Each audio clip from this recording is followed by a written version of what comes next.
the culture doesn't always do justice to what the activity itself has to offer. And that's very frustrating, but it's not everything that surfing is. And like the best of surfing is the best of like all the sports, which is being in your body and feeling good about that, whatever that is. You don't have to be good at it to feel that. And the chance to be on a wave and to ride this like energy that's come across the ocean, more cliches, surfers, talk this way all the time, to connect with other people who enjoy the same sport as you, to feel a sense of community, like all that stuff's there. But the worst of it gets the most press, I think.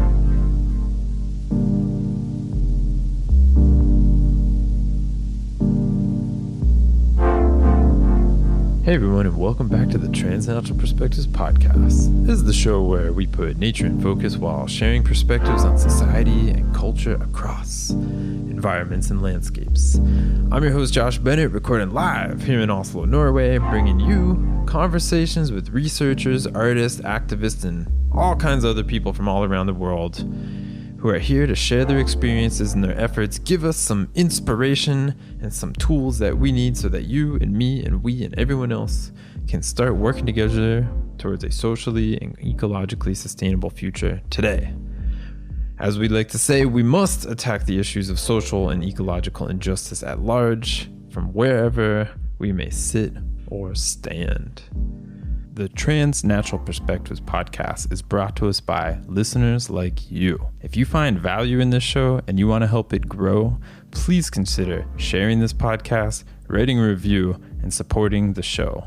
Head on over to transnaturalperspectives.com to learn more about how you can contribute as a monthly subscriber, as a one-time donor, as well as check out our blog. I invite you to contact me with any ideas you have for the show. If you'd like to be a guest, if you need a writer, or any other tips on further funding opportunities. I'd really love to hear from you. It keeps this show going, keeps me going. And with that being said, today I'm really excited to be speaking with Dr. Rebecca Olive. Dr. Olive is a senior research fellow in the School of Human Movement and Nutrition Sciences at the University of Queensland in Brisbane, Australia. Her feminist cultural studies research is focused on women's experiences through surfing and issues of localism in the water and on social media. Her work focuses on issues of equity and diversity in action lifestyle, sports, and cultures in particular. Dr. Olive's research engages with questions of power, ethics, pedagogy, and everyday life, including online, and it is driven by a commitment to community engagement. Dr. Olive is committed to connecting teaching and research and has developed a presence in cultural media and communities relevant to her research in coastal cultures, recreational lifestyle sports, social media, and ethnographic methods. Dr. Olive is a regular contributor to surf media, festivals, and writes her blog. I'm particularly excited to have Dr. Olive on the show today because I'm a huge fan of her writing. And I think after this talk and our discussion, you might be a huge fan too. With that being said, this is a bit of a long episode, so I'm not going to keep you here too long.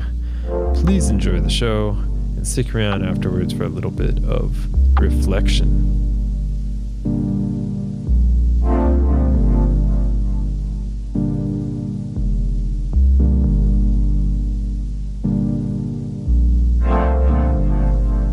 Dr.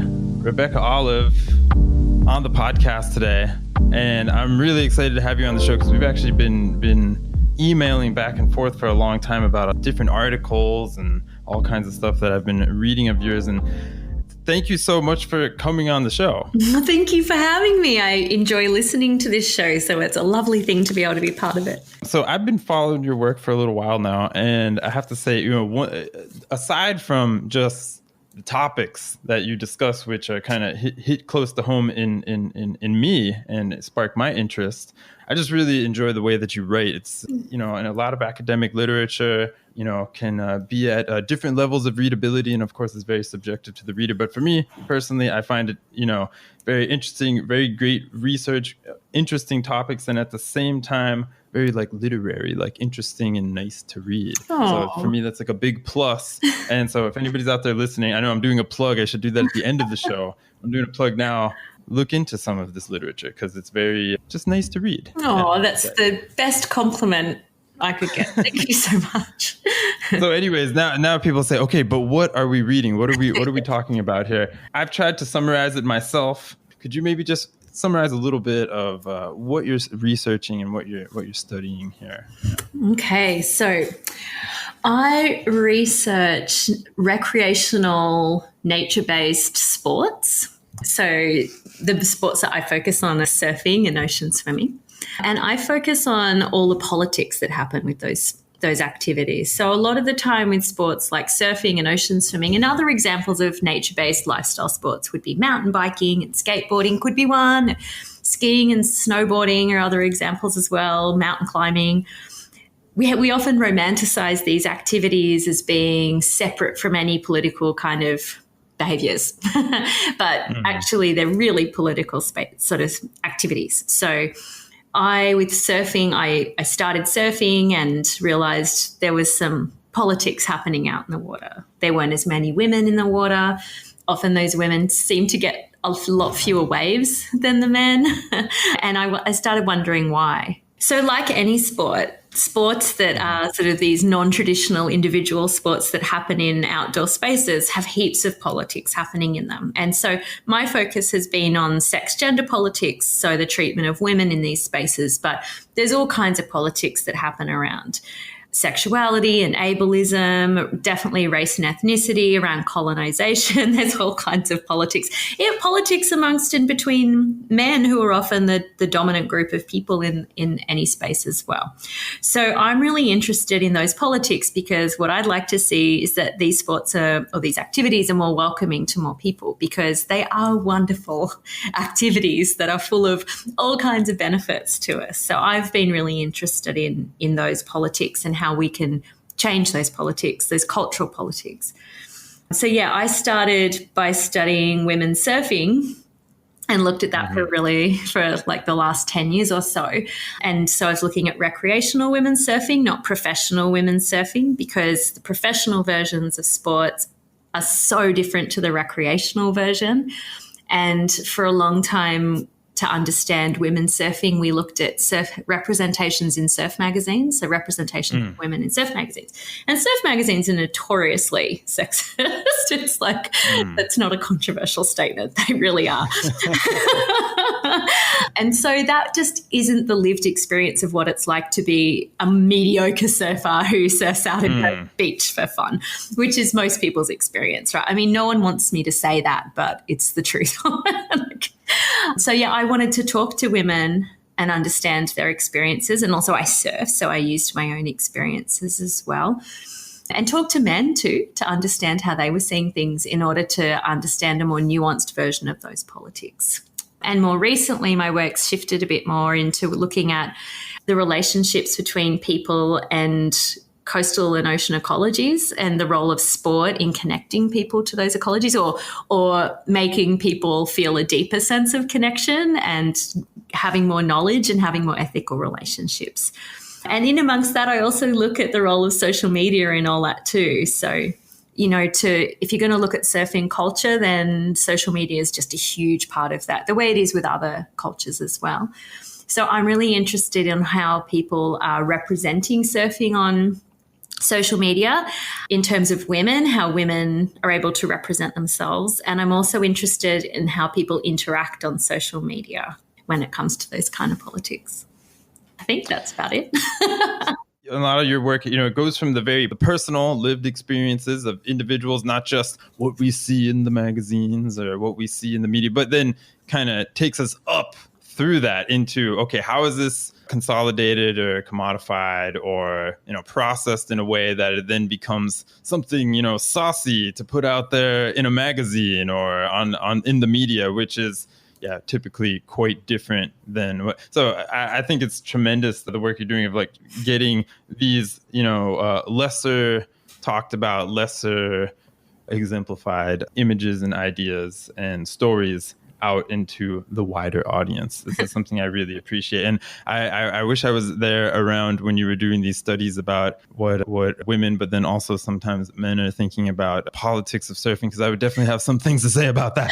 Well, there's really great work on it now. Like when I started, there wasn't a lot published that was not about magazines, but like now there's really great work. So like Clifton Evers did amazing work on masculinity and surfing, and Georgina Roy did her PhD around the same time as me, and she was studying queer women and surfing. And they're just like a couple of examples, but there's some really great work that's pulling apart those politics now, because surfing's used to be this like marginal sport, but now in a lot of countries it's super mainstream. One thing we haven't mentioned, I think, quite yet is, why surfing and why swimming in the water. And it's because of that's your place, right? Like that's where you're from. Yeah, so I'm from a town called Byron Bay, which is on the east coast of Australia, and it's sort of a regional town. It's become quite famous in recent times, but it's very beautiful. It's like if you drew an idyllic beach picture, this town would be that picture.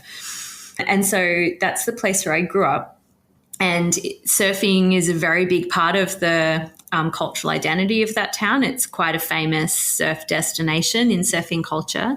And there's also, as long as I can remember, there's been ocean swimming across the bay every morning. And, so being in the ocean's a really big part of the town. There's a surf club in the middle of the main beach. And so, Surf Lifesaving Club, that's what I mean when I say that. So there's lots of other sort of surf life-saving activities that happen in the water. There's dive boats going out. The ocean's a really big part of life there, and ocean recreation, but also it's a marine park. So I don't know how long it's been a marine park.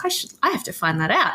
So it's really well protected. Yeah, really well protected, and there's lots of animals. So the humpback whales go past twice a year as they migrate south and north, and they often come into the bay. There's a big population of dolphins that lives in there, bottlenose dolphins. So, it's really common to be around bottlenose dolphins. There's rays and sharks and fish and turtles and birds and all kinds of creatures that live there too. So it's very clear, clean water, or very clear water, and it's subtropical. It's very warm year round. So the coldest it will get is the water will get is 17 degrees, So it's really warm. And I grew up in that context.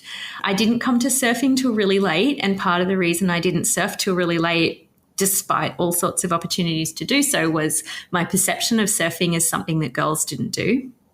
And I did have girlfriends who surfed very successfully, actually, but I still didn't see it as anything that was available to me. So I didn't start surfing until my mid-20s, and instantly, loved it. It was that story that lots of people who surf have, is this story of an instant connection with the sport. It's really common. And I had that too. I can remember the first couple of surfs of, and just was fascinated by it. And so, I've got research that's really grounded in my community still. And you still live there to this day? No. I live up in Brisbane now. I work at the University of Queensland. So Brisbane's about nearly 2 hours drive away. So I live just north of the Gold Coast. So I'm still quite close to the beach, and I get down when I can. And because I'm a field worker, I go to the beach for my work. So I've got lots of excuses to go down. That sounds fantastic. Yeah. It's this experience is very interesting to me, because in some ways I can identify on that, because I grew up in Florida, and as we were talking about before the show, kind of similar environment and stuff like that. And as I, was a person that also really enjoyed the outdoors and all this kind of stuff, being outside, playing, going to the beach, snorkeling around, all this kind of stuff.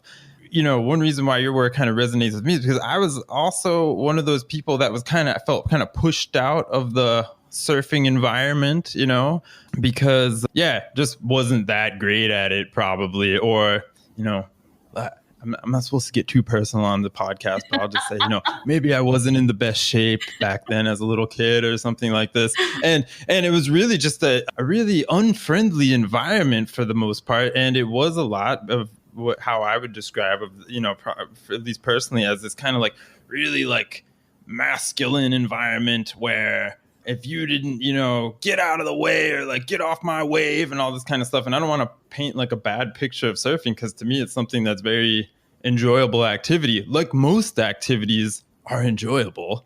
Most outdoor experiences can be enjoyable. But yeah, once you go, not to make a bad pun, but once you go below the surface, you will find out there's a lot more going on. There's a lot to explore there. Not just reefs and fishies. And it's so true that about surfing, like the worst of surfing is just the worst. It's just the worst. Mm-hmm. And, you know, I write a lot about localism too, and belonging somewhere and feeling like a sense of like being local to a place and like you fit in. That's like really nice. But the worst of it is when it becomes exclusive and it's a way of keeping people out and like, you don't belong here.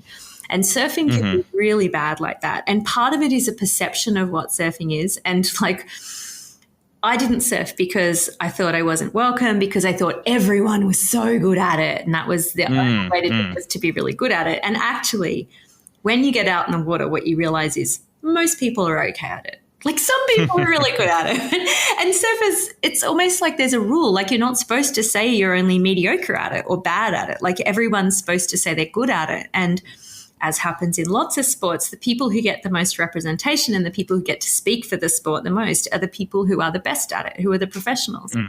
Or the, you know, or in local situations, or the most aggressive, you know. And it's like super problematic, and it keeps people out. And then the flip side is that it's this activity.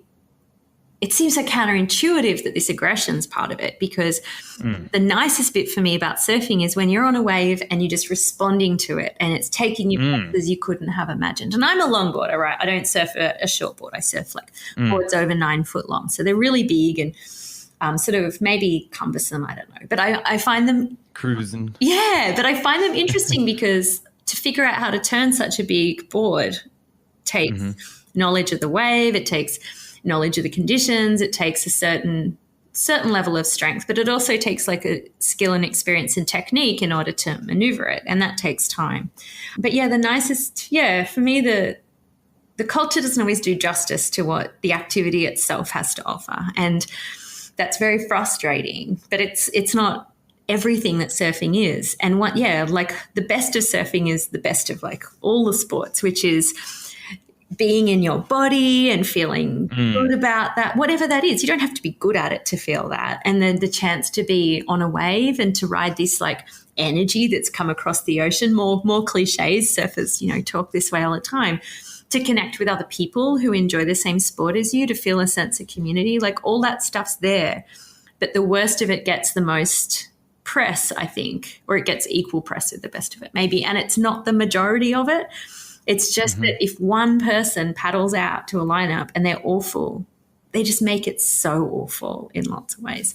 So, it's a really tricky activity. And because of my research, I feel I'm always looking at the culture, and it's taken a lot of the pleasure away from surfing for me, which is like, you know, it's such a bummer. But when I want to enjoy it, I just find the best of it, which is being in the water, looking at the light, looking at the colors of the water, feeling the wave, feeling the temperature, and smiling at strangers in the lineup, you know, and having these shared experiences and, focusing on all that stuff. So it's don't study the thing you love is my advice if you want to keep loving it wholly. Or maybe I don't know. I think for some people, I know for me, I feel like I have to go deeper, because maybe that enjoyment is, you know, you got this. I know for me, for how I got into, you know, going deeper into like the outdoors and in the social issues that surrounded, were just, I would sit there at the top of a mountain or at a wave or whatever, and just be like, I feel good about this, or I don't feel good about this, what's happening right now, but why? You know, why do we feel that feeling when we have these experiences in nature? You know, why do we have that feeling? You know, why are some things feel more restricted than others? Why are some spaces for some people and they don't seem like they're for other people and stuff like that? Or why is no space for the nature and it's just for the people, you know, all this kind of stuff. So I think it probably can go both ways. It can maybe demystify some things of the mystery of the natural area and the space and the experience, but it can also fill some holes for those that are curious about these. And it's true. It helps you. I mean, it's this constant question we have where how do you love problematic things, or how can you still enjoy problematic things? And for me, kind of surfing maybe is an example of that, where it is problematic, or the culture of it's really problematic, and it's, problematic around sex and gender, but it's problematic around its role in ongoing forms of colonization and, all these kinds of things. And so the question is, or the task, by knowing it better, helps me have a more ethical relationship to it. We're all contradictory. We're all engaged in things that aren't the best. So understanding them better. And it comes back for me in a way to, you talked before about my work, how it starts with myself and goes out. And that's very observant, because that is exactly what I do. And I use Elspeth Probin's work, and she talks about how we can think the social through ourselves. And that's a technique I use my own experiences in order to understand how things feel, like in your guts, and in your skin. Because that's a really valuable way of building compassion for a situation too. But always knowing that it's not really about you. You're just using that as a tool and a starting point. So although you use yourself as a kind of pivot point to look around, you've got to, look around at what's happening and understand it from the situation.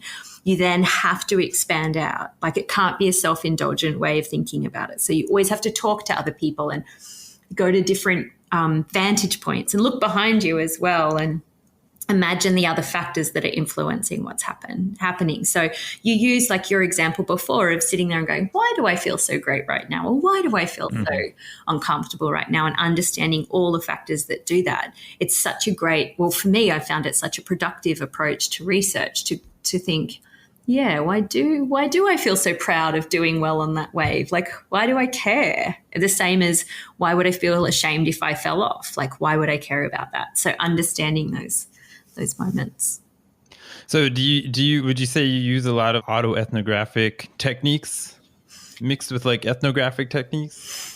Yeah, that's a really good question. I don't use autoethnography. I mean, my work isn't centered on me, so it just uses me as a starting point, and then it has to go out. And so, but it also, the thinking the social through the self is a recognition that I can't escape myself. And so it also helps me remember the limitations of what I can see or know, and that all my work is always subjective. So in that sense, it's not autoethnographic in that I'm not exploring a sensation or a part of myself entirely through my biography or my lived experience, because my lived experience is always secondary in terms of its importance to any interviews that I do. So the interviews and other people's perspectives are always more important, but it always starts with me, which sounds, again, like maybe that doesn't make any sense. But yeah, like when I started using ethnographic methods for my work, I always assumed that the field work would be the key thing. And it's key in that it helps me know what questions to ask, but actually the key thing's always the interviews with other people. But I can't really engage deeply in those interviews with other people unless I've got a shared experience. Like, that's the method that I use. Of course, you can interview people really well without going surfing with them. That's absolutely possible. But what I was trying to achieve was something like much more shared and based on shared experience and shared knowledge of a place and community. And so, yeah, it had to be the two in relation to each other. All right. Yeah. Interesting. No, I didn't mean to put you in the hot seat. I know autoethnography is a hot topic in the research world. Yeah. I mean, autoethnography is, I was really unconvinced by it for a long time. And then I read a book called Seascapes by Mike Brown and Barbara Humberstone. It's an edited book. And Big fan. It's all on autoethnography. And they asked me to read and review it for them. And I did. And by the end, I was like, okay, this is really good. Like, this really helped me learn some new things. And so all the authors in that book really convinced me of the real value of autoethnography. Yeah. Everybody's welcome here. Autoethnographers, ethnographers, / hyphens, compound words. Yeah. There is so much benefit in life for humans, for this human machine, this human body, to engage in activity, so to participate in being in the nature and being with the nature and all this kind of stuff. And one thing that I have found over time is that, a lot of these, on one end of the spectrum, the media portrayal or, the widely accepted social constructions or whatever we want to call it, keep people from accessing the benefits of these activities. You know what I mean? What does it mean? I think in a lot of cases, what does it mean to be like physically fit? What does it mean to be healthy or something like that? And so many people will associate that, like you said, with just the best, or not even the best, but just the most extreme. The dream. Yeah. Like, how many people, for example, get gym membership for Christmas and then never use it because some people really find joy from hanging out in the gym, but a very small amount compared to all of the other joyful physical activities that you can do to be healthy, to be mentally healthy, physically healthy, going for a walk, hanging out in your garden, going surfing. And these aren't all things that are, traditionally seen as like ways to be active and ways to gain health and wellness from physical activities. So yeah, I think that's why, again, like, we say, be careful. I know we're kind of joking, but, be careful if you enjoy something and then you start researching. But I don't know, but for me, it's really important to get as many people like as possible enjoying nature and like enjoying themselves, enjoying their bodies and, staying physically fit and active and healthy. And it's unfortunate that a lot of these kind of mainstream depictions and, preconceived notions we have about like what it means to be fantastic at something or the best or whatever that you need to achieve is that keeps a lot of people from accessing and feeling good. Absolutely. And like I'm an advocate for people doing whatever physical activity or movement practices that work for them. So if people want to go to the gym and they find community and mental health benefits in that, that's awesome. Sure. And they should definitely do that. For me, it's never been enough. And I really like being outside because if my focus in physical activity is entirely about how my body looks or my body composition, I find that's really bad for my mental health and it's not enough to keep me active. But if my motivation for my physical activity and movement practices is that I just feel good and I enjoy it and it distracts me and it makes me take time away from my phone or my computer or spend some time on my own or explore my suburb or whatever it is, then for me, that's what really works. And so, yeah, I'm sort of like edging into the fact that I live in a city, right? So my daily physical activity is walking around my suburb. But with surfing, it really sucks when people don't want to do it or they only want to do it if they can be good at it instantly because like genuinely surfing is the hardest thing I've ever learned to do and learning to do it as an adult is the most humiliating bit of ego maintenance that you could ever undertake. Like it takes so long to be anything approximating good at it, let alone mildly competent. And so you have to be really, really willing to look like just like your boobs are falling out of your top, stuff's coming out of your nose. You have no dignity. You get hit in the head by your board. You've got cuts on you from the fin. Like, you have to really love it. And it has to mean so much more to you than how you look because you wouldn't do it if you were worried about that. So if there's like when I started surfing, it was in the town where I grew up and everyone I knew was really good at it. And so it was really hard to keep paddling out in front of all my friends and be terrible at this thing that they were so good at. So I think that's one barrier. Like you're saying, like there's a perception that everyone's really good. And when you get there, you think everyone's really good because everyone's better than you anyway.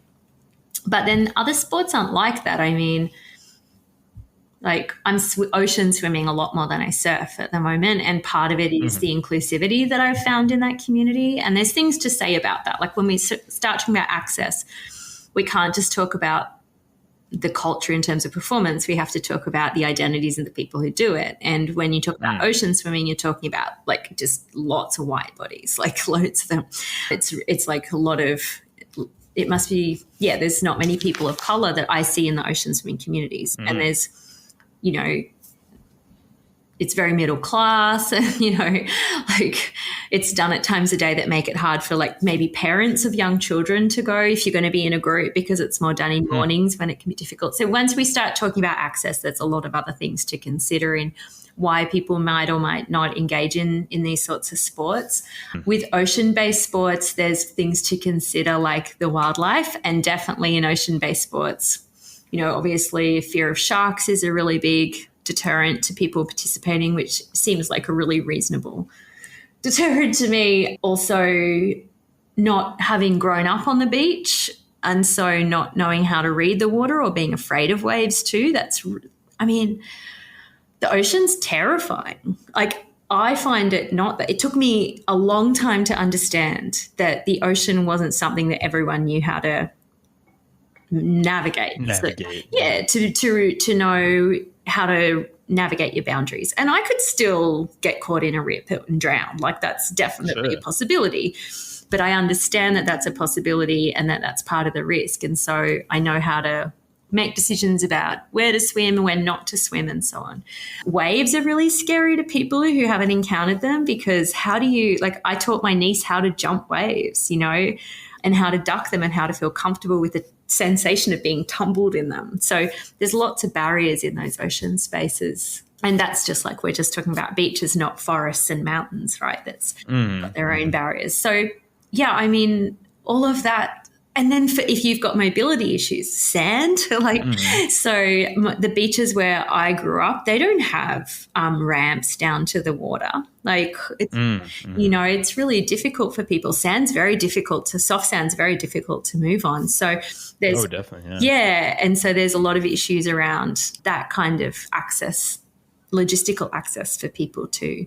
And then in a lot of towns, it can be parking costs, like, beaches are very chic. Everyone wants to go to the beach, and often they're very middle class or upper class suburbs a lot of the time. And so there's lots of deterrents to people hanging out that they don't want to be there. So there can be parking costs or timed parking as well that can make it difficult for people to be there as well. So there's all kinds of barriers to participation that, we need to recognize are in place, because often when we talk about nature, it's with this idea of it's available to everyone, but it's absolutely not available to everyone, for all kinds of reasons. Yeah. We have this kind of like monolithic things like nature, like a climbing wall, like a surfboard, whatever. And we say, oh yeah, well, all you got to do is just get up. And it's like, no. There's a bajillion different, everybody's different, and we all have different access issues, no matter where you stand in the line of social stratification. Participation in those activities is also completely differently defined. So, going back to your point of like how sports get represented, they're usually represented at the extreme.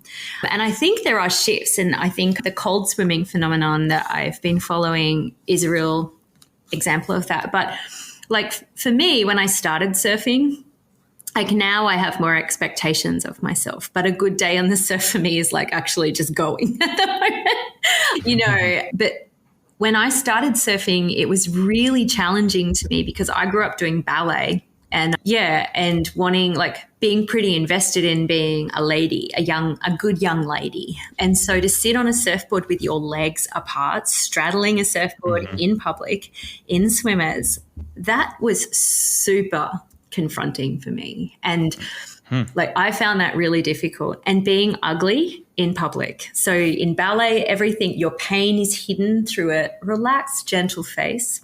So others don't know the effort that you're using to do. I wasn't good at it, by the way. I don't want anyone to mistake the fact that I was any good at this. I just did it for a really long time. I was fine, for a country girl. But then in the surf, when you've got, like I said before, your hair's in your face and you don't look very good, and your clothes get disordered and you trip over and you fall on your face. All of that, I'd never done any of that before. And this is in my mid-20s I started doing that, about my early 20s.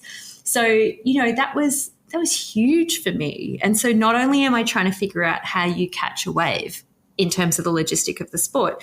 I'm also trying to figure out how to feel good about these really challenging situations that were completely altering how I felt about myself and my gender, how my gender was performed. So yeah, there's like all sorts going on, and that's like a white middle class girl example, right, of the kinds of challenges that can happen that you don't expect by being out in those spaces. So, yeah. Do you remember, was there a time where you kind of aha moment, or like you came in contact with some experience or some theory that made you want to dig deeper into these outdoor experiences? Well, I mean, yeah, that's really interesting. I was really interested in what surfing did culturally. So how the sport or the activity facilitated these cultural exchanges between different kinds of people. And that's what I did my honours on. And I was just looking at young men interacting with other young men in Bali and in other places, and how surfing was this offshore space that you talk to people you don't usually talk to, because you share this identity of being a surfer out in the water. And then when you get back onto land, you're more willing to talk to someone because you've established a kind of connection. So to me, it was always like a very cultural, and I've come to the outdoors bit a bit later. And part of that, I think, was when I moved to Brisbane. It's going to be a bit of a meandering story because it came through a different, like this weird way. But I moved to Brisbane and so lived 2 hours away, and I was doing my PhD and I had no money. So I couldn't afford the petrol to go to the beach. And when I went back to my hometown, I was there and there was this graffiti one day I saw saying, "Save Broken Head," my local beach. "Save Broken, stay in Brisbane." So there was this localism that was happening there against people who live in Brisbane. So I looked at it and in this moment realized what is that actually saying? Like, how do I fit in this picture now? Who am I here? Am I the local or am I the Brisbane person? And I realized I was both. And I'd been surfing with all these people in Brisbane who know the coast so well, and they love it and care about it so much. And I just felt so angry at that, like that they thought that just because you don't live in the town, you can't love and care for a place. And so it was that graffiti and that moment that made me go, lots of people can care for these places, and that it was the draw to the coast through the physical activity, through the sport, the leisure activity, whatever you want to call surfing in this case, that really gave people the chance to learn about different coastal areas and to come to love them and want to protect them. And so that was my pathway, was looking at the ugly cultural politics that gave me a doorway into thinking about how they connected with more environmental ecological aspects. Yeah, it's this local versus global. Always a conflict. We want to stay local, but at the same time, we got to think globally, literally and figuratively. Well, the localism that I was looking at is about authority. Like, who has the authority and the rights? Who has the right to even surf in a place? To want to talk about access, right? Like, just because you surf at a place every day, like just because you have that access, you want to shut out other people. And I remember surfing one day and it was really small. There was just one little wave breaking. There was loads of people out and you could only get a go on the wave every so often. And this person I was really good friends with, he paddled out and he just took it and then he'd paddle straight back out and take. And I'm using the word take really, I mean to use that word because he didn't let anyone else get a wave the whole time he was out there. It was really awful. And he just had this look on his face and I was like, what are you doing? And he goes, well, I've only had the chance to surf once today and I need to get as many waves as I can. And again, in that moment, I just thought, wow, imagine that. Like, imagine feeling like that you just deserve this because you had to work today. So you didn't get to surf in the early morning. And so all of that stuff just started to make me ask other questions of it about like how we take care of places, how we treat them, how the issues of access and localism tie in with that. Yeah, so it was maybe a different kind of pathway into thinking about the politics of environmentalism. When I tell people, oh, I studied in outdoor studies, and they always think that means that you are going to be some kind of kayak guide or, tour guide or something, which ironically, I mean, I am a guide. Yeah, I always thought of it definitely more in a kind of social studies kind of way, social science, environment, outdoors. This is also part of the society. It's almost, in some ways, maybe I'm biased, but could be the ultimate social study because we're all here swimming around because we're all here on Earth. I first found out about you through this paper called Swimming with Sharks. Right? Is that what it was? Living with Sharks. Living with Sharks. And I was rereading this again recently, and it seems like a very multi-layered but concise and compact article. So I recommend everybody going out and getting an issue of the White Horses magazine to check it out. My blog now. Oh, it's on your blog. Yeah. All right. It presents, of course, a depiction of the place that you were writing about, which was, again, what was I forget exactly the place. Byron Bay in southeast Queensland, the Gold Coast. I was going to say Byron Bay. and a very great place to kind of talk about ecofeminism, because it's kind of to a broader audience, let's say. And can you just give us a little situation of what's happening in Byron Bay that you talk about in this article with the sharks, with the people, and where feminism fits into this? Sure. So in the area that I live in, so southeast Queensland, or that I surf and swim in, southeast Queensland, northern New South Wales, there's been a number of shark bites and shark encounters, and a number of those have been fatal. So I think last year in Australia, there were 8 fatalities from shark bites. And so it's a really big topic for people who use the ocean a lot. This is, it's quite real, this threat. Even if you can't see sharks, they might be thinking about them more. And in the last few years, it's really become something that people are talking about a lot, they're thinking about a lot, and it's impacting how they surf. And one of the responses to this, and this goes back to the 1930s when these first nets went in, was nets. that they're like these sort of submerged nets that don't go to the bottom of the ocean floor. I think I can't remember how long they are, like 60 meters long maybe, or maybe a bit longer.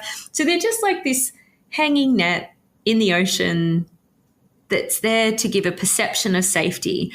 But all the evidence shows that they just kill lots of other animals. So in this area, they kill humpback whales, they kill dolphins, they do kill sharks, but they kill a lot of endangered species. They kill stingrays, they kill turtles, they kill, all kinds of animals get trapped in these nets because they're just hanging in the water. And of course, a lot of animals swim around them too. So at the moment, there's these debates about thinking about how should we be responding to the threat of sharks?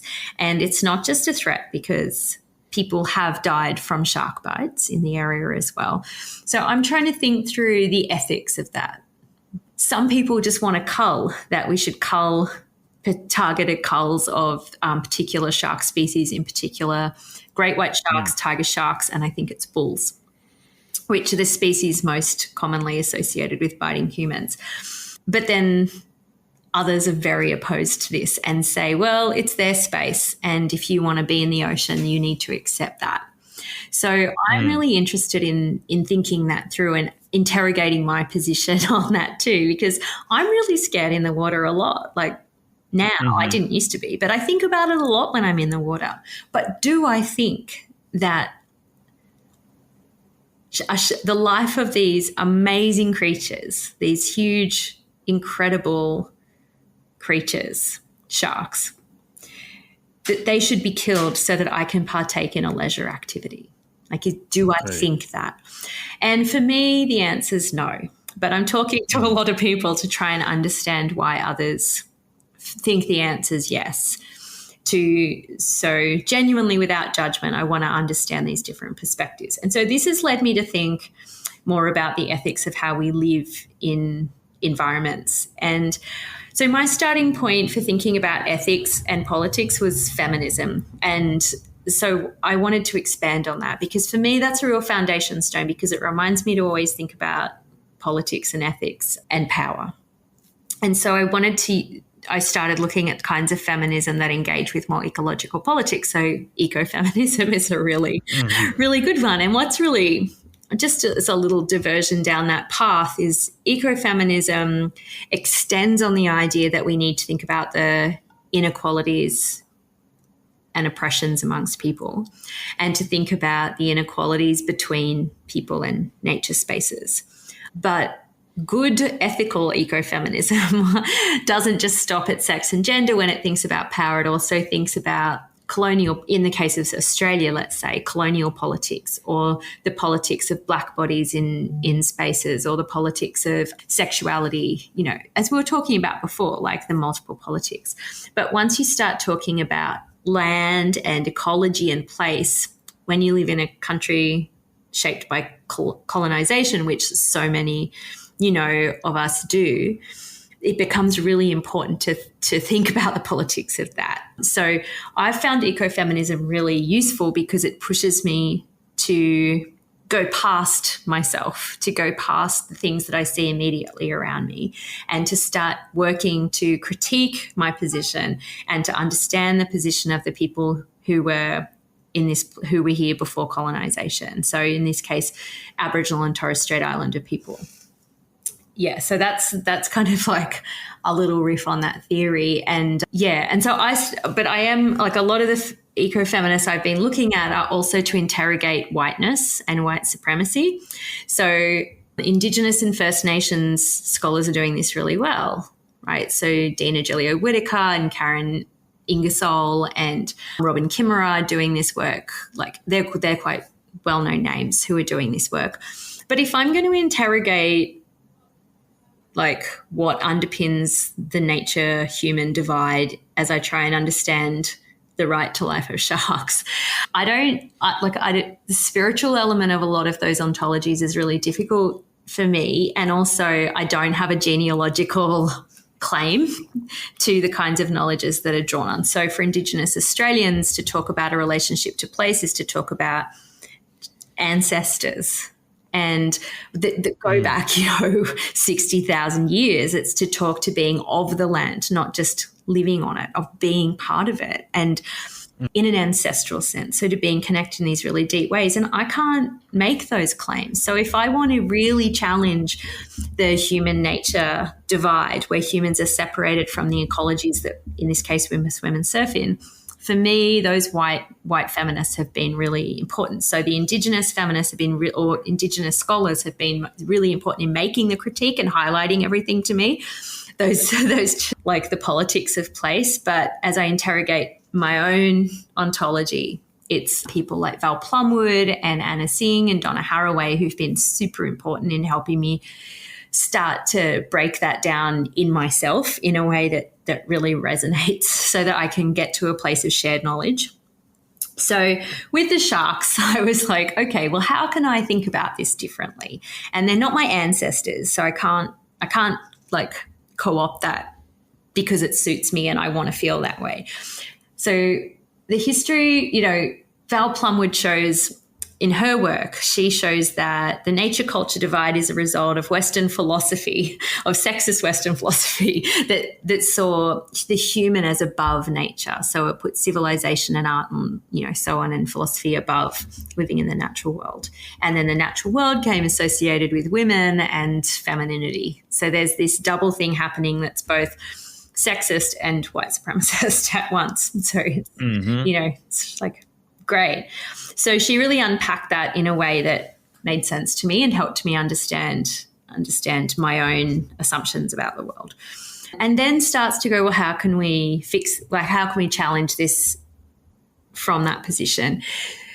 And so I found this work that Val Plumwood has passed away, the work she's done in the past where she talks about the need for challenging and chastening experiences in order to really challenge that divide in our lives, in our everyday lived experience has been really interesting to me. And that's where the thing around sharks becomes really interesting, because even if you don't see them, the idea of shark and the threat of a shark and a shark bite and the idea of dying from another animal biting you or consuming you, that is a chastening experience. Like, that really challenges your idea of humans as separate from ecologies and dominant over them.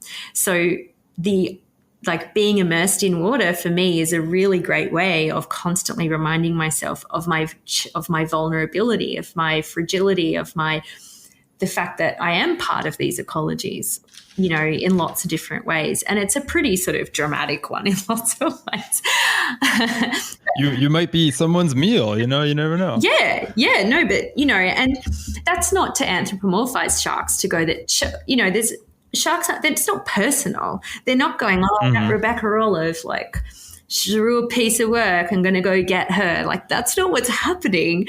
They're just hangry, Or they're curious as well. Like, a lot of, that's why I keep saying, I'm not saying shark attack. Like, shark attacks will happen, but a lot of the time they're bites that are very unfortunate, right? I don't want that to happen to me. I'm not saying that. And I'm not saying that I want it to happen to other people. I'm just trying to understand the ethics of these relationships and what they can teach us.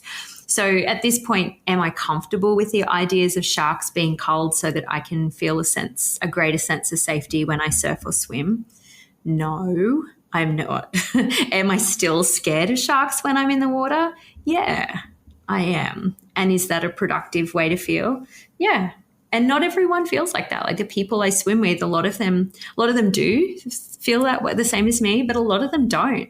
They've really made a peace with it that I find really incredible and inspiring, to be honest. Yeah. And so then, like, that sort of comes back to what I've been reading with Donna Haraway as well. And she says that if we want to really change, and again, this isn't talking to Indigenous and First Nations peoples, they understand this. This is talking to especially white settler people, but some other cultures as well. But if we really want to change our relationship to the world, we need to think about making kin with the animals and plants that we coexist with the multi-species world that we live in.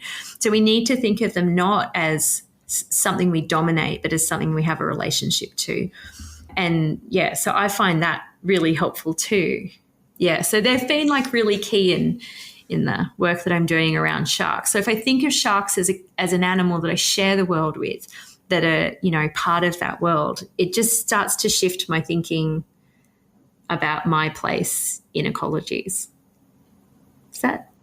Yeah, well, and I think, that kind of explains the title, which of this paper, or this article, which I think could be interpreted in many ways, which is basically living with sharks. So staying with the trouble, kind of like you said, I don't want to be eaten by a shark, but at the same time, I know that it might be a possibility, or like that's a real thing that could happen. It's a very realistic approach to the situation. I mean, well, it's realistic. You can say, well, I like you said, some of your friends, they're at peace with, maybe that will happen one day. I don't know, but I just love to surf anyways, But yeah, but talking about just like... It also stops because you have to go, we were talking earlier about learning how to look at the ocean and understand that drowning is something that can happen. Even when you're super experienced, you can still drown. So you go, oh, there's a rip there, I won't swim there, or oh, the waves are pretty big, they're probably a bit beyond my capability, and I might just stay in because I don't want to accept that risk. Well, it's the same if you went now. There's a lot more discussion about, well, maybe you don't get to surf whenever you want. So if you don't want to encounter a shark, don't surf after a big rainfall, especially near a river mouth.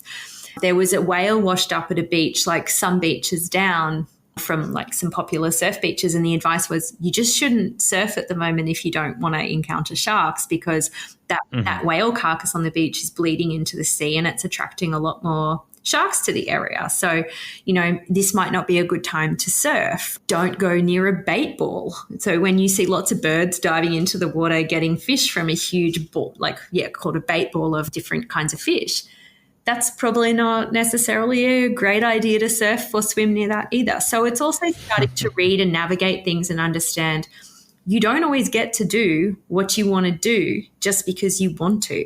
And like, that's not an unreasonable thing. Like, that's not an unreasonable way to live in the world, is that you don't always get to do what you want to do. I'm not in charge of the word sustainability, but I would say that sounds like a very sustainable idea. Yeah. That's what we're all about here on this podcast, is promoting sustainability. I'm just going to throw in a quick transnational perspective, which it sounds like I might be reaching, but just go with me for a second. So somewhat similarly here in Oslo, cross-country skiing, big thing. Mm-hmm. I would say one of the great, I can't think of a greater place in the world to go cross-country skiing. Awesome activity, pretty low-key, doesn't involve a lot of equipment. We're not talking downhill skiing right now. And there's just, mountains all around town, and you can ski wherever you want. And you can take the train and go skiing. It's awesome. Big part of also national identity here in Norway is being out on the skis and going all these places. Now, we have a problem here called climate change, and that makes it so there's less snow a lot of the time. Every year we see it, there's less and less snow. Mm. And I remember from the moment I came here about 6 years ago, there was all this talk about, this kind of wrestling between like what to do about the less snow, because the people, we can no longer go skiing as much, and like that's what we do here in Norway, we go skiing. So for a while, I'm not sure if this is still happening, there was an initiative going on to pave certain parts of the forest so people could roller ski when there's no snow. Right. So yeah, so I mean, yes, we have this kind of like cultural human thing that says, and I'm sorry, there might be some people out there that find my statement controversial, but I'm going to say there might be this cultural thing that says like, oh, we are Norwegian, we go skiing. But the nature is saying, no, you can't go skiing right now. It's not. And then they say, well, no, that's too bad. We're going to pave tracks where there used to be ski tracks, and we're going to go roller skiing here. It's again, I mean, it's a sticky situation, especially here. It might sound kind of ridiculous in other parts of the world, but it's a sticky situation here because it's like people are like, this is my culture, this is my identity, and I just feel I have the privilege to do this, or maybe I have the... But this is one of those tensions too, when we talk about, we promote being outdoors and doing physical activity is so important for us and for our everyday physical, mental, emotional, social health. Mm-hmm. And so people are doing that, and then suddenly that can't happen. And so they're trying to make sense of that too. So, I mean, I don't know, like it might be that they've done,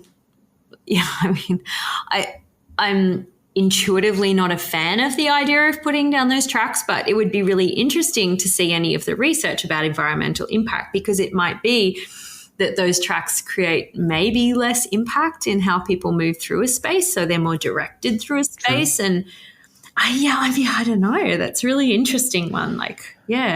Yeah, it was really interesting. And actually, I don't want to sound like too much like I'm knocking on the idea, because I mean, like you said, it could be very interesting to find out, how this works out and what is this a benefit? I mean, are more people going roller skiing now or anything? But yeah, I mean, just the when you think about the kind of the actual activity of like, yeah, I'm gonna, for example, I don't care about that there's I'm gonna jump into shark infested waters. I just want to go surfing right now. Or like, no, I don't care that the whole reason I can't go skiing is because the climate is changing, so I'm going to pave over the forest, or something like that. I would say actually maybe I'm sensationalizing a bit right now. Like that is kind of like a very big, drastic kind of dichotomy thing, visualization. No, they're going to resonate with each other. I mean, if you're going to surf, you're encountering sharks. You don't know it, but you are. Yeah. And when you're going skiing in the forest, you're going to inevitably find garbage from skiers, which has always been kind of funny for me, which I've written about a little bit. But just to like back up a little bit too, I just wanted to kind of like clarify, because I've used different like perspectives from this idea of ecofeminism, or this like school of ecofeminism, in a lot of my work, and just influences me in my life. But could you like help us summarize maybe just like a little bit like define this term a little bit? Because I feel like in many cases it gets misinterpreted and people kind of don't know what it means. Well, feminism for me, and feminism likes to say that feminism is a broad school of thought, but for me, in the end, feminism is about equity and diversity with sex and gender as a starting point. So it starts from the assumption that the world is an inequitable place and that inequality is based on patriarchy, which is the idea that the world was designed for a very small group of people and they designed it into order to retain power with themselves. And these people happen to be men, but they're also usually the most able-bodied. They're, privileged in financially and so on. So it's very easy for them to hold on to power. And this isn't great for women. These guys don't want women to interrupt that power and the way things are. But equally, it's not that great for men either. Like, it's only good for that small group of men. So the version of feminism that I subscribe to, and like I said, other people have different versions of feminism, but mine is that it's actually about critiquing patriarchy as being problematic for all different kinds of people. So improving women's lives and opportunities and access to the world improves men's lives too. Now, an example of that would be, off the top of my head, parental leave. So as women have fought to have leave from to stay in their jobs when they have children, like to not have to leave their job, and to be able to have time off when they have a baby, and then also now to have in Australia, and I think Scandinavia is really good at this too, paid time off when they have a baby. That means that's been really great for them. But over time too, women have fought for men to be able to have access to that too, for men to be able to have time off to spend with their children away from their workplace as well. Does that example make sense? So and in surfing, if we've got more room, if there's more room for women to have a say in how the surf break is run, and in the case of my project, the women I talked with, they didn't want to just be given access to the surf break. That wasn't their goal. Their goal was to not surf like the guys who were dominating and controlling the culture of the surf break to be exclusive. So they didn't want to just do things that way and be accepted in to the existing shitty culture. Sorry for swearing. They wanted It's okay. They wanted to change the culture so that it was more welcoming and accessible for more different kinds of people. So their thing was, I don't want to tell anyone how to surf. I just don't want them to surf like those guys. And they meant like the dominant guys who took everything and treated people badly. So for me, that's what feminism's about. So it's about just making the world a nicer place for more people and destroying the patriarchy. And so ecofeminism then is about extending that to understand that women are complicit in a lot of the patriarchy, including different aspects of the patriarchy that extend to our relationships to ecologies. And as I said, instantly that takes us to issues of colonization. It takes us to issues of politics around race and ethnicity, sexuality, of ability. And so for me, ecofeminism opens up to thinking about all the ways that human relationships to nature have been limited by different kinds of oppression. And like I said, you can come at this from all different kinds of starting points and end up at the same place as me. It's just that because I started with feminism and that shaped my politics so strongly, it's remained the foundation stone from which I continue to build and expand. So, my surfing project was absolutely super white and neoliberal. Look, I didn't know that at the time. And as soon as I finished, I just was like, oh my God, look what I've done. I am the stereotype. And so I started reading a lot of critiques from queer women. I started looking at sexuality a lot more. And then I started reading a lot of Australian Indigenous women's perspectives and critiques as well of white feminism. So that's some examples of what I've been reading to start challenging myself, because it's not enough what I was doing. And so ecofeminism is another strand to that, which is pushing me to think about the ethical relationships that I have to the world around me and to ask questions of that.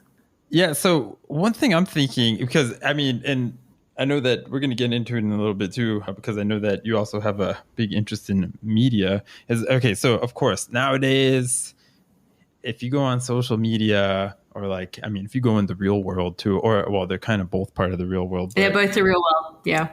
They're both the real world. Yeah. So yeah, very real world. Yeah.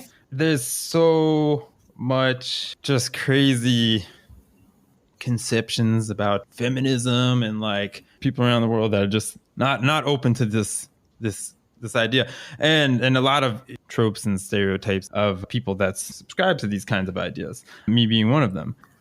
Look, anytime someone tells you that you're complicit in a system of oppression, that feels terrible to be told that.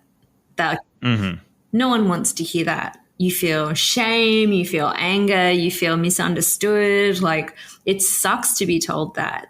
And I mean, and people respond really badly to that. And the most recent example of how we've yes, certainly, I've had really bad responses to standing up and saying, hey, surfing's really sexist. I mean, I don't see that as a controversial statement. It's actually just a statement of fact. And people get angry. And men get angry, women get angry because they don't want to hear it. It's very difficult to hear. And and then to be told that you're complicit in a problem. And Black Lives Matter has really shown that too. So in the Black Lives Matter movement, you see lots of activists talking about, they'll post stuff online and they get all these say for Black feminists or Black women, they'll get lots of white women taking up the space or asking them to do extra work or disagreeing because suddenly white women are being held accountable for being complicit in systems of oppression too, and they don't like it.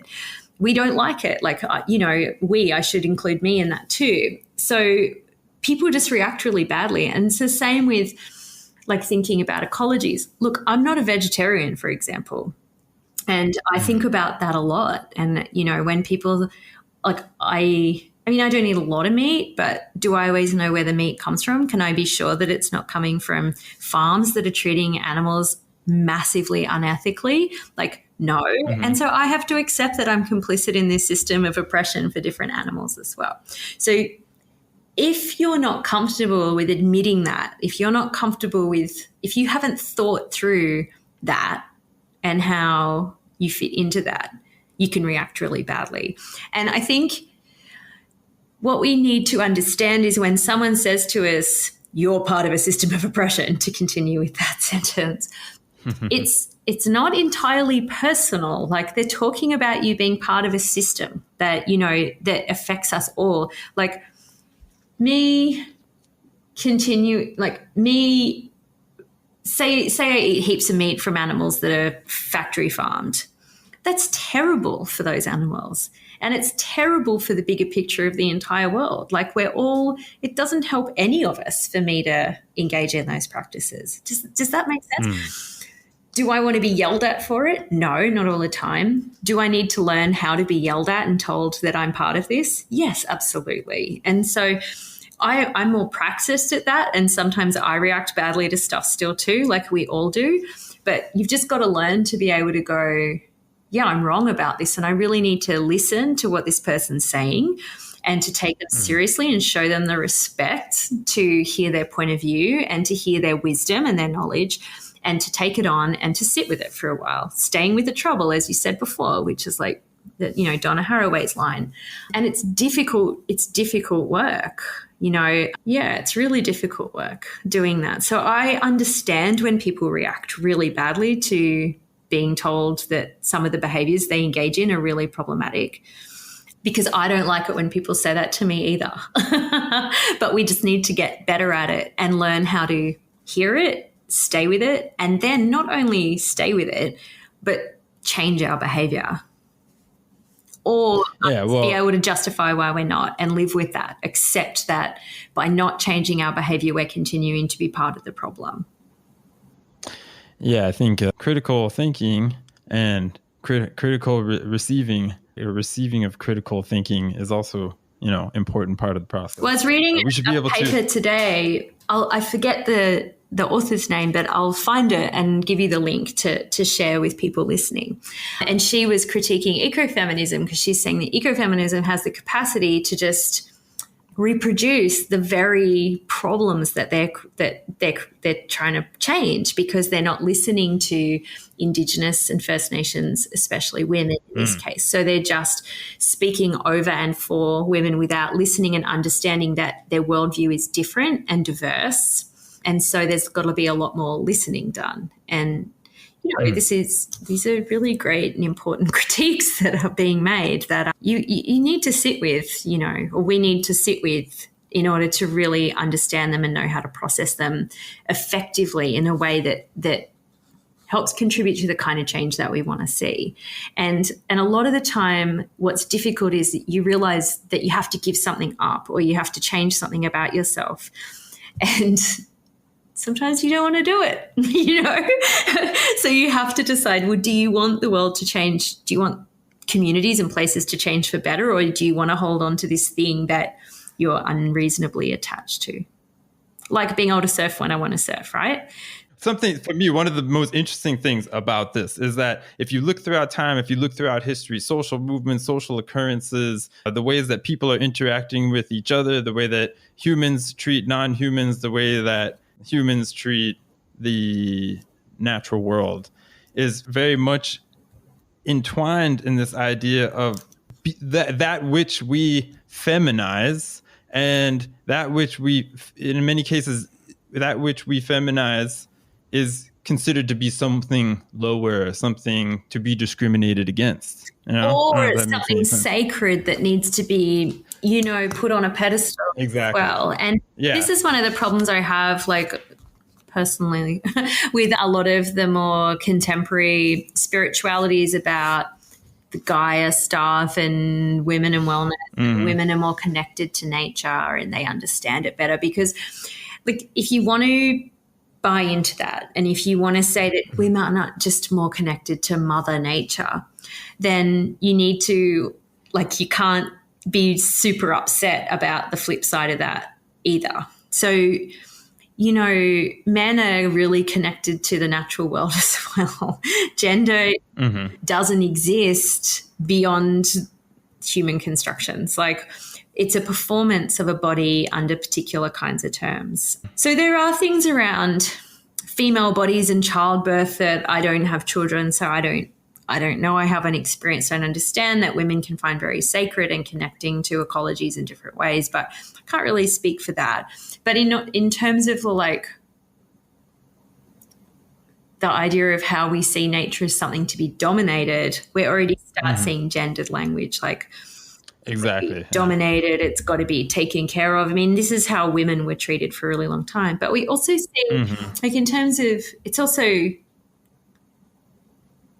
nature's sometimes portrayed, and this happens in sport too. I'm going to conquer that mountain. I'm going to slash that wave. I'm going to, so there's these really kind of frontier terms in lots of ways, this idea of nature as a space of frontier and survival, and it's hostile to human life. And we're at war with it because otherwise it's going to overtake us. And, you see, I saw an article today, this abandoned Chinese fishing village has been reclaimed by nature.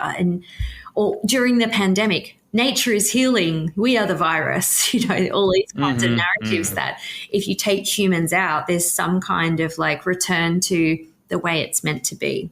But people are part of ecologies now. Cities aren't going anywhere. We need to do them better. We need to be more ethical in the way we produce waste, in the way we consume things, in the way we, and that includes the way we produce power, our extractive practices. We need to think more carefully about those too. The way we have families, that's part of Haraway's point too.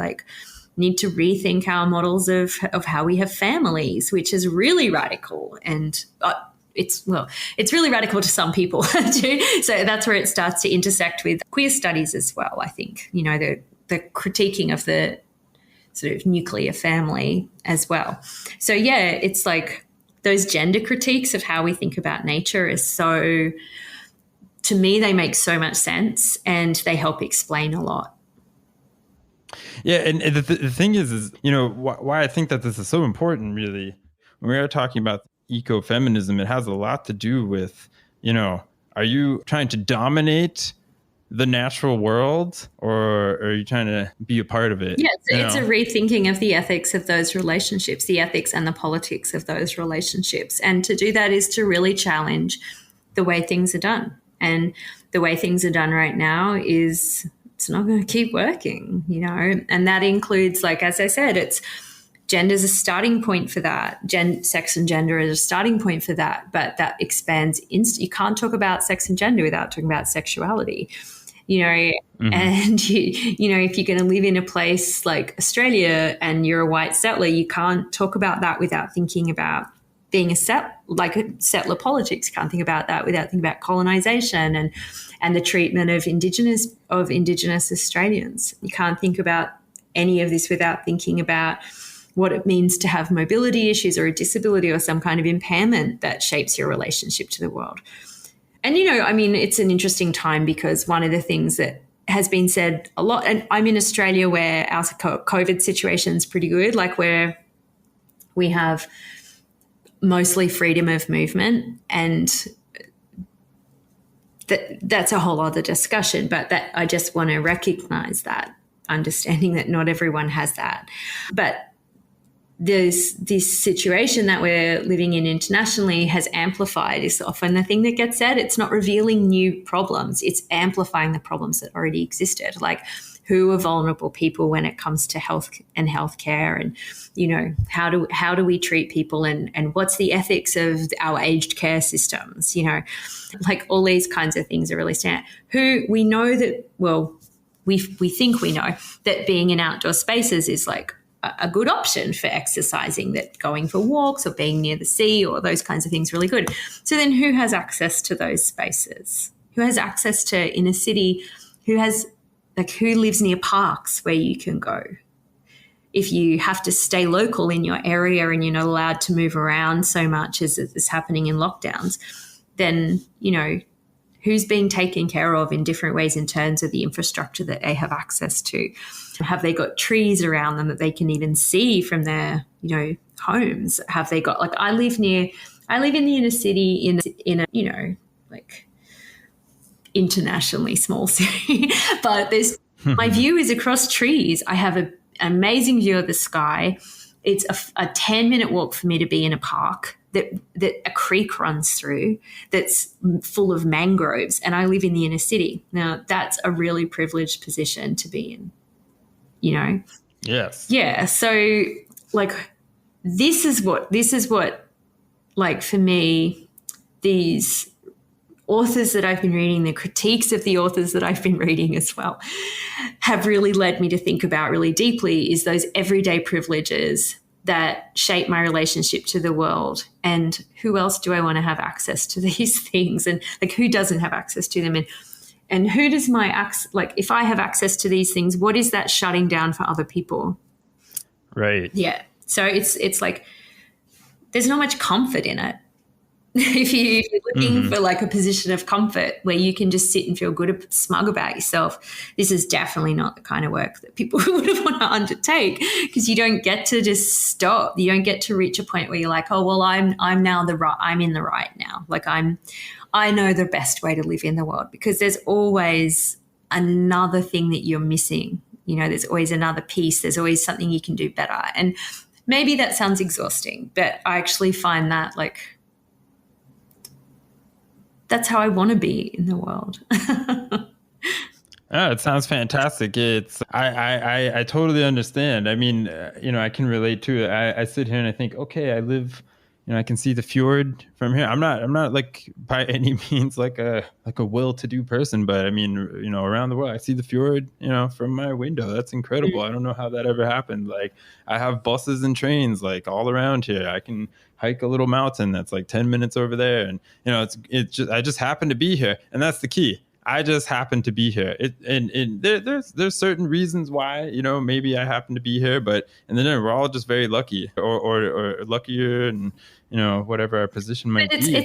And it's also about not romanticizing distant places as being the perfect outdoor space as well, but understanding that we have things around us that we can enjoy and that are beautiful. And that inner city creek that I live near, it's super polluted. I wouldn't be able to swim in it. It's got loads of agricultural runoff from, upstream. There's often rubbish in it. There's scum on the surface, And so there's things that could be improved about the health of that creek. But nonetheless, I find so much joy in being able to go down there and hear the sound of rain on water, or to see trees growing out of it that are, cleaning that water as they go, of seeing the ducks swimming around, of, I don't know, of of all the different things that are there. So it's probably not many people's ideal of the kind of nature space that they want to access. But I live in the city where I'm able to have a job that I enjoy, and I have great friends, and I have access to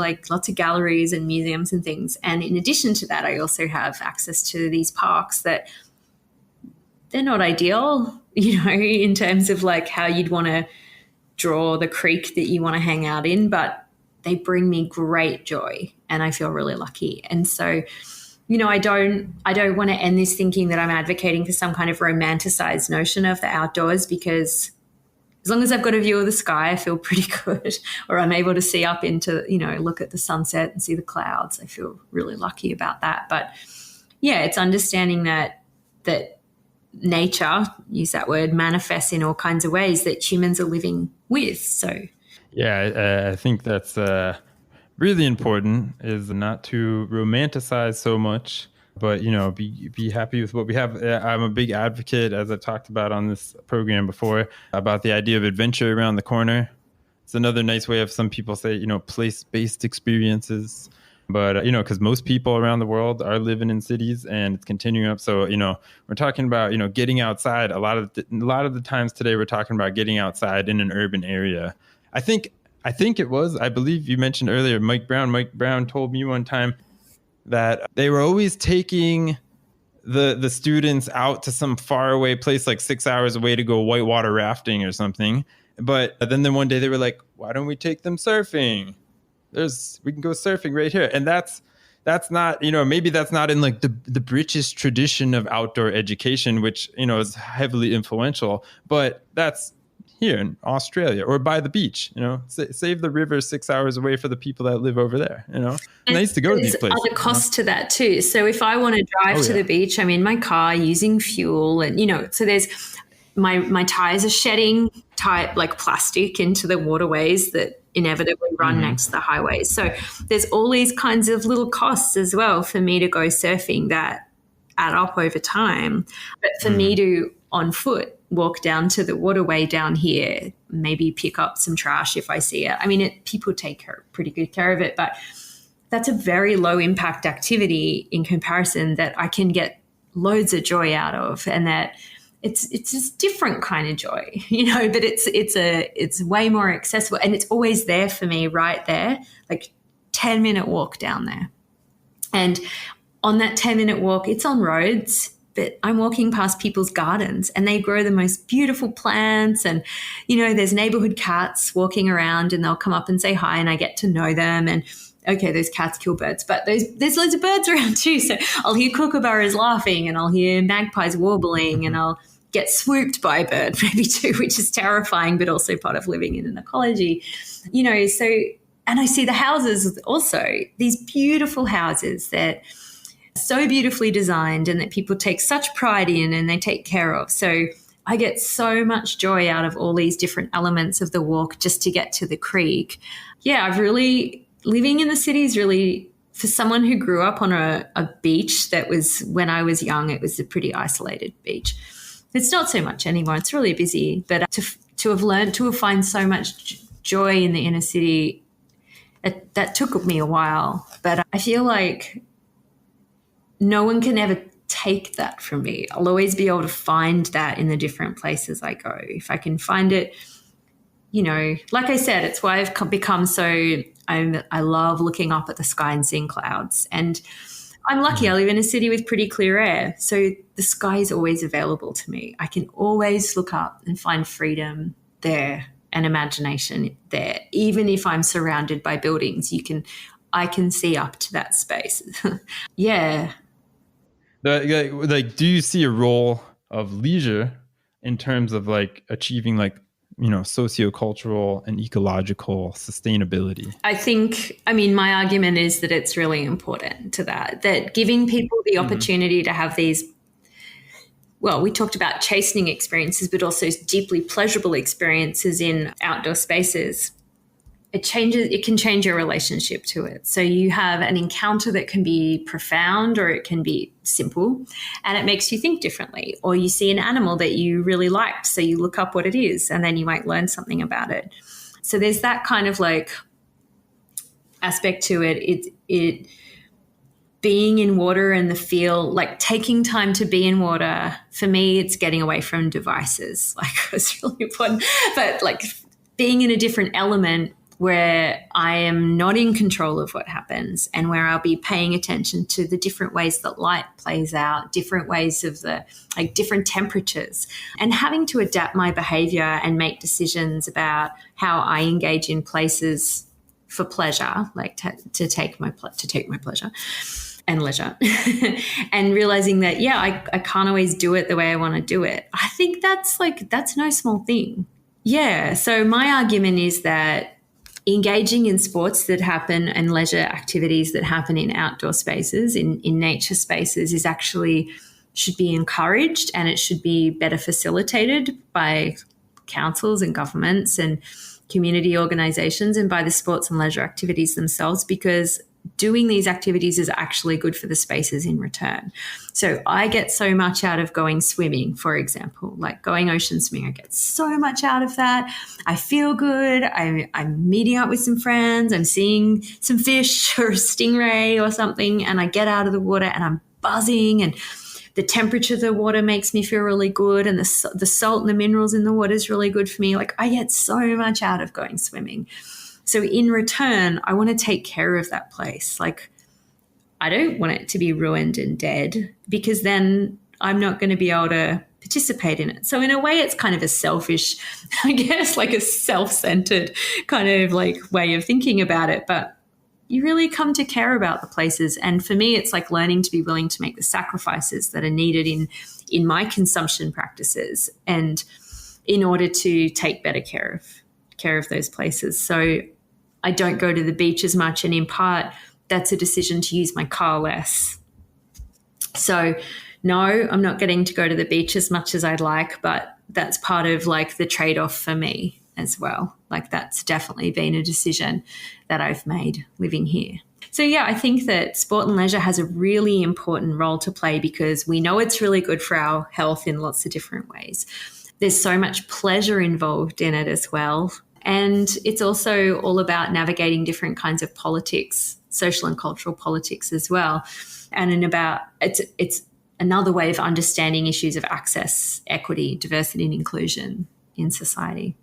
Yeah, I was thinking, this is all the kind of the magical stuff that happens, all the thinking and the thoughts that come out of having leisure time. And I think that, one important thing too is, a lot of people had to fight or, lobby, protest, become very active and to get leisure time, and that's something that I think, we don't associate so much with the benefits of leisure time. No ultimate purpose. Like me going for a swim, I swim. Again, I'm not an athlete. Like, I don't swim to be fast, to win the swim with the people I go with. I go to swim to feel good in my body and to move it in different ways and to float for a while and to like change my perspective and to feel good. It's really pleasurable. And I think like the question too is like, when I think, I know it's different in Australia, it's different everywhere, but especially if I just think about back in the United States, where, we're still fighting to get $15 an hour, and, still fighting to get, paid leave and all this kind of stuff. And I'm thinking, one result of that too is like, oh, if you get $15 an hour, or really it should be like $25 an hour. But if you get enough money to live, then you don't have to work all the time. And then maybe you get some leisure time. And then maybe you have time to rest and think, and you can go hiking or biking, or you can just sit at home, whatever you want to do. But you have time to actually care about perhaps making the world a better place. That could be one benefit, but so one way Mark's we can also have a bunch to say about that. I think, yeah. But yeah, because I don't know, I just think because sometimes, I think a lot of people that do have time to think about this kind of stuff, I think there is this concept, oh, well, why don't these other people recycle more or, be more healthy? And I'm like, oh, it's because they work 3 jobs and they're sitting in factories all day long. And when they get home, they're tired and they can't. So it'd also be good to get all of the classes kind of to have some more leisure time. Well, and also that it's actually, we can't solve the problem without change at the top, right? Like, yes, I want to see, I think that kind of activism is really important for advocating for change. That's where it's going to come from, because it's not going to come from companies. They're not going to change their production practices without us not buying the products or turning away from the company. Governments, they take so long to make change. Like, it's got to be such a large volume of the population who's agitating for change for governments to do anything. So it is really about populations being much more activist, I think on a much larger scale, because it can feel really overwhelming. Like, I can use my Keep Cup and my reusable bags and try and drive less, and that's great. But like, ultimately, I mean, that in and of itself doesn't make me feel hopeful. It just makes me feel good about myself, And like, I don't feel happy saying that, but yeah. So getting more people to want to take more care and to be willing to make the kinds of sacrifices that are necessary to not consume as much, for example. Yeah. But consumption has its pleasures too, unfortunately. Yeah, I'm just imagining, like, through this kind of, work, or through this kind of perspectives that we can gain through having, like, leisure time is like a privilege in many ways, because not everybody has leisure time and not everybody can explore these things. That, in many ways, I think, for example, I don't know where the middle is really of what would be sustainable for everybody to have. But yeah, I mean, it depends. Some people are like, just burn it down. We need to burn this down and we need to start again. Like, like, and they're not wrong. Like, they're totally not wrong. Like, the system has to change. These systems have to change. And I guess that's what a lot of the work that I'm reading is really about. It's like, not just changing individual behavior. That's like, the change in individual behavior has to be towards a much bigger systematic change. As we say on this podcast, we can attack from all sides, from whichever position we happen to be in right now today, so everybody can start to live a more sustainable life. Before we end this conversation, I should say, is there anything else you would like to tell people about, or maybe tell people about, where to follow you or your websites and whatnot? Yeah. Okay. Well, probably the easiest way, if you want to find out more about my work, is a website, movingoceans.com. And Moving Oceans is the name of my current project. So that'll be where I'll update information and share things as they start happening, and you can get a better sense of what it is that I'm working on with that. So yeah, movingoceans.com is where all my work's sort of aggregated at the moment. Dr. Rebecca Olive, it's been very awesome to talk with you. I thank you so much for giving us some time and contributing to this growing collaboration and collection of perspectives. And I hope we can have you on again sometime. It's been good getting to know you. Yeah, today. Thank you so much. It's been really fun.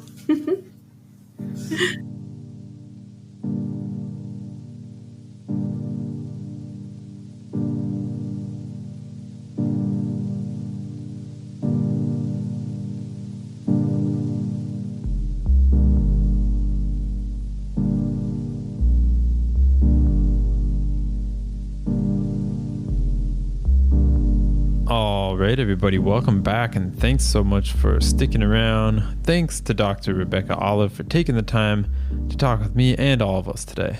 And please, please, please make sure you check out our website, movingoceans.com, where you can find all of her latest articles with such amazing titles. Listen to these, like, how about this one? Coastal Communities, Leisure, and Well-Being. Or maybe, are you interested in something more about why going for a swim in the ocean can be good for you and for nature? Or my first Rebecca Olive title, Living with Sharks. All good stuff and more. So check out movingoceans.com. With that being said, I just want to say that, this conversation was very wide and we covered a lot of ground, but I think it's safe to say that the world of leisure and sport has a lot more going on below the surface than meets the eye. While some of us may think that leisure is just an escape from the day or for the daily stresses of life, I think once you go below the surface of many cultures surrounding our activities, it becomes obvious that many of the same intersections of gender, politics, environment, and much more social and cultural and ecological issues seem to intersect and exist right there in the world of leisure. Leisure time is a privilege that brings increased well-being through opportunities like exploration of one's interest, experimenting with bodily movements, and the opportunity to reflect on all of these things. With this privilege, I think, also comes a shred of responsibility to find ways to widen access towards others who have been marginalized or otherwise may not have it. As we discussed today, there are many perspectives in which to approach this issue, and I would love to hear if you have any you'd like to share. So please feel free to rate us here at the Transnatural Perspectives Show. Hit up transnaturalperspectives.com and send me a message, or hit us up on Twitter, Facebook, or wherever you get your social media on. That's it, everybody. These are our transnatural perspectives for today. If you find value in this show, please consider becoming a monthly supporter. Please share this wherever you can, and hey, write us a review. This is what keeps the show going. Thanks for listening, everybody. Until next time, get outside and get some perspective.